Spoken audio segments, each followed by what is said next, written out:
Welcome back, everyone. Okay, we're about to get just a little freaky on this Friday. Our next guest has a passion for investigating, but it's what she investigates that make her so interesting. She, along with her team, look into paranormal activity and help their clients to understand and sometimes communicate with things they've been seeing or hearing. So joining us now to tell us more, we welcome the founder and lead investigator of PFC Paranormal, Misty Darnell. Right. Thank you for being here, Misty. Welcome to the chat. Thank you. Okay, so let's talk about you for a moment. Sure. And introduce you to the viewers and to, who are you? What's going on with you? Who are you? Well, my name's Misty Darnell. I recently moved down here from Cincinnati to Jacksonville about a year and a half ago, and we decided to start at PFC Paranormal. But we do investigate the happenings of people's houses or businesses. So is this something that you just happened to stumble upon as a job, or is this how did you get into the we're going to start this up? Sure. Well, when I was younger, I did grow up in a haunted house. It was very, very haunted. And unfortunately, back then, there wasn't anybody I could actually call or talk to about it. So as I got older, I wanted to get into the field to actually help people that had the same issues that I was having when I was younger. Did somebody tell you that it was haunted when you were younger, or did you just find out on your own? I found out on my own because I seen shadow figures. My bed would actually impress with somebody sitting on it. You would hear things. It was quite unnerving. Because sometimes you feel like it's a guided, if it's, you know, maybe like a seance or something, you're trying to bring spirits or something, and you start hearing things that really aren't there. So if no one ever told you and you were 16 and it just came to you, so you had kind of maybe a gift, if you will? Yes, I did. I have had a little bit of a mediumship since I was little, but once I got into the actual investigating, and I did start with PINK, which is Paranormal Investigators of Northern Kentucky. I did start with them. That founder was Mike Palmer. So when I started with them, it actually grew my mediumship and my investigation skills as well. So for people who don't know what a mediumship is, can you explain?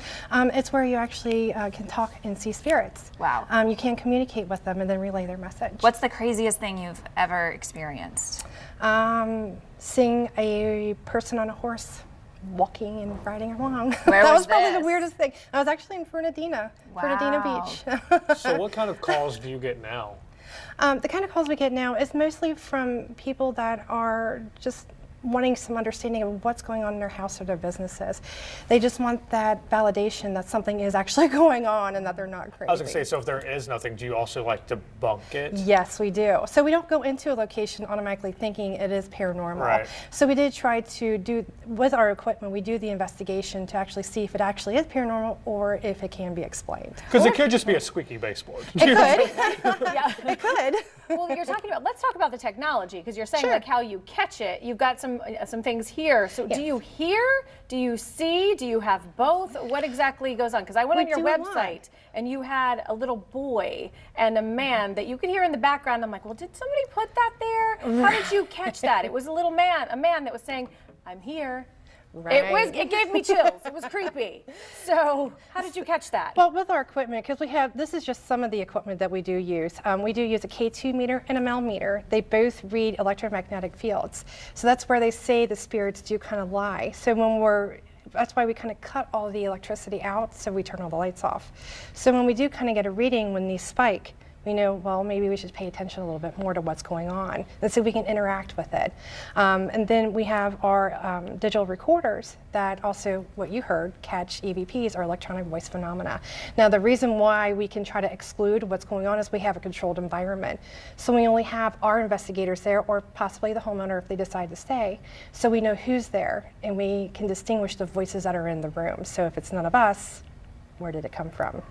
So on a lot of movies, they always talk about spirits usually have a purpose for hanging around and they need some kind of closure to move on. Is that really the case? Yes, in cases they do have that, where they're either lingering to their favorite watch, or maybe their dresser that their grandma gave them and they don't want to leave it. Or they just don't know where to go, they're lost. And do you help them with that transition? We can do that. We do cleansings, and we also do what's called a crossover, so we can help them go into the next realm or where they need to go to see their family. Yeah. That's fascinating. I think it'd be interesting to find out the stories behind, because my parents actually had an encounter at their home, and it was really interesting to like find out who it was and really maybe what he was wanting. And then when he got what he wanted, which was he wanted to connect with his wife, we were able to contact her and find out who she was, and because the neighbor knew who lived there. And once that happened, he was gone. Exactly. Never again was there ever any sighting, anything of him again. Exactly. So maybe they just come for a reason. Is that what you think is happening? It could happen that way. There could be a different reason. So it could be just somebody wanting to come and, like, favorite aunt wanted to visit their niece, or the mom wanted to come say hi to their daughter or son. It could be as simple as that, or it could just be like they own the house and they love the house and they want to stay there, or the land. Because we do have a lot of people that call. They say, well, this is a brand new house. It was just built. How could it be haunted? That's where we go into the investigation part of it. Was there something on the property prior? Did you bring something new into the house, an antique, something like that? You know, it could be a very, very, very different realms. So it could be tied to something as an article, something as simple as an article that meant something to them. Yes, exactly. Well, so what about the green light that you have? Green light? Green light video. Yes, the video. It's actually, it's a series of pictures that we put together. What you're seeing here is the K2 meter. You'll see the 3 lights, and then above it you'll see a green anomaly that's flying back and forth. Now, we have tried to debunk this as well, because we do have some items that have green lights in it, but as you can see, it's flying into the picture and then out. So there is no explanation of where this additional light source is coming from. Ooh. Wow. So, of course, I'm going to go ahead and put it up there. I'm going to be that one. So, to each his own. Everybody like what they like. But there is a huge community that says this is hashtag BS. What do you say to that? All I can say is you can come to our presentations. We do have some presentations with the library, see our evidence, and then it's okay. We welcome people like that. We want to hear different views on different things, and that's fine with us.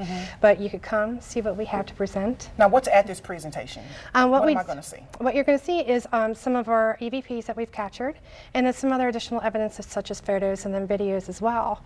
And again, we welcome anybody to come see and then talk to us as well, ask us questions. And see now, is this one of the events that's happening at the library? Yes, ma'am. It's an EVP event? Again, it could be an EVP event, yes. I learned a new lingo, EVP. Hashtag things I would never say again. Yes, the Jacksonville Library has actually booked us for several different presentations that we have over the next month. You can go to our website and the Jacksonville Library website as well, and then our Facebook page too. It has all the events listed. I bet everybody's not a believer until it happens to them. Right. Exactly. And then all of a sudden you believe. Seeing is believing. Taking a picture.